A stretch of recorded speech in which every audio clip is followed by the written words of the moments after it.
Universal studio head Carl Laemmle discovered his niche in the earliest days of the studio. Horror films, monster movies, designed to scare the pants off an unsuspecting audience. Nearly a century later, we still remember the haunting images of The Hunchback of Notre Dame and Phantom of the Opera. But it was in the early 1930s that Universal horror came into its own. Films like Dracula and Frankenstein thrilled audiences worldwide. The Universal horror films were some of the greatest films made in that period. Directors like British-born James Whale brought a European grace to these unseemly stories. Cinematographers like German-born Karl Freund played tricks of light to give these films their sense of dark foreboding. And then, in 1932, on the heels of Dracula's enormous success, Carl Laemmle enlisted Freund, this master cinematographer, to direct his newest franchise, The Mummy. I can think back to when I was a second grader and began to get my subscription to Famous Monsters of Filmland. And I remember when the cover was of The Mummy, and it immediately got taped above my headboard in my room. When I saw that movie, it wasn't just a horror movie. It was also adventurous and romantic and really exotic. And it really swept me away. The thing people remember about The Mummy is the first 10 minutes, really. I mean, you're in Egypt, it's the British Museum expedition, and there they are working away on this mummy that they've dug up. And the archaeologists are sitting in the foreground, and behind them is this creature lying there in the sarcophagus. And it's Karloff in the most amazing makeup. Boris Karloff, fresh off The Monster and Frankenstein, was brought on to play the dual roles of Imhotep and Ardith Bey. In real life, Karloff stood only 5'11", and yet he seemed to tower menacingly over the film. I remember as a kid seeing The Mummy and loving the fact that I was seeing Karloff in 2 makeups. Sadly, you have Karloff in this incredible old age makeup where you really can believe he's 3,000 years old. The original movie is absolutely gripping. In the years following The Mummy's enormous success, Universal returned to the franchise again and again, with films like The Mummy's Hand and The Mummy's Curse. And then for decades, The Mummy lay dormant, waiting. And then in 1999, Universal was to awaken The Mummy once again. When I heard they were trying to make it, I called them up and set up a meeting and went in. I wanted to do The Mummy because I really had it down. I had the whole story. I just knew what I wanted to tell. It was this big, sweeping, romantic, action-packed adventure movie wrapped in a mummy movie, if you will. It had horror and humor.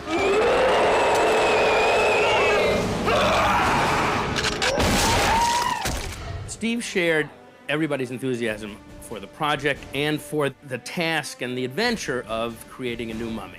There was no question that he was the guy. As grand as some of the mummies have been, this is a very exciting and different one. It's a reinvention of a classic character, a beloved horror figure. We all remember Boris Karloff, and we look towards those productions with a nod and a wink, and that's old school. We pay respect to it. The gods will receive into the underworld the spirit of Ankhsenamun.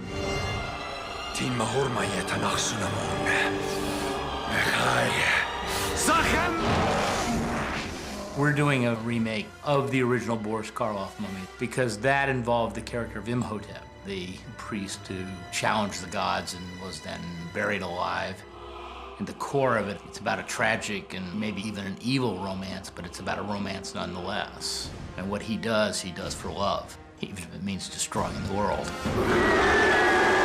We've created a character who's formidable, fierce, can shape change, can summon the 10 plagues on the earth.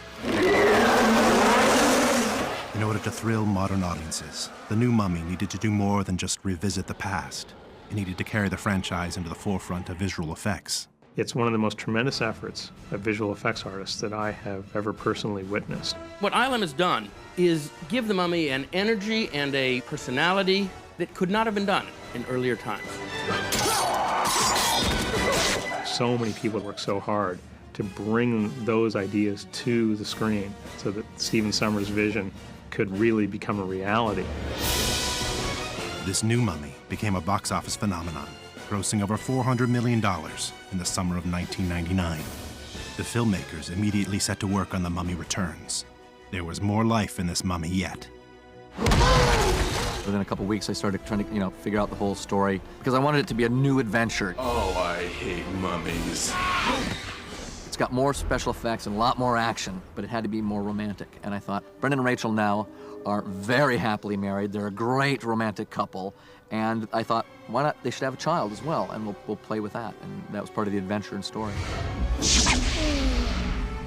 It just seemed there'd been a good progression in character and story. A couple of years ago, this would have seemed really strange to me. You don't want it to be too different because then people come and go, well, that's not what I wanted to see. But if it's too similar, it's like, well, I already saw that. With the first film being successful, you've got to get that balance right of having the same elements. You can't sort of turn out a completely different film. But the confidence of knowing that the first one worked allowed Steve to be a little bigger with the ideas, a little bolder, if you like.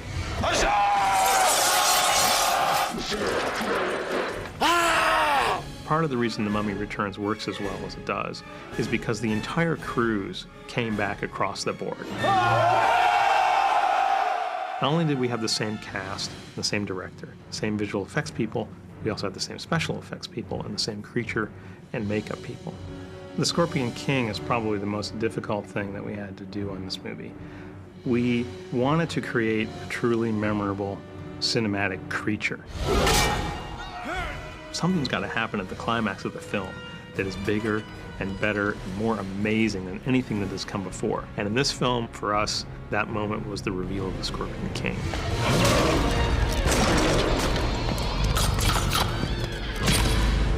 The films have held a fascination for film audiences because the mummy is a beloved character. It's part of creating an illusion. That's what the audience comes to see. They want to root for the good guy and they want to boo the bad guy. I think that's what the movie sets out to do. It's fun, it's romantic, it's action-packed. I think it's a roller coaster ride. You just get on and go, and before you know it, it's over. I think it's just very entertaining. From Boris Karloff's Unforgettable Awakening to Brendan Fraser taming the beast, The Mummy lives on into this century and beyond.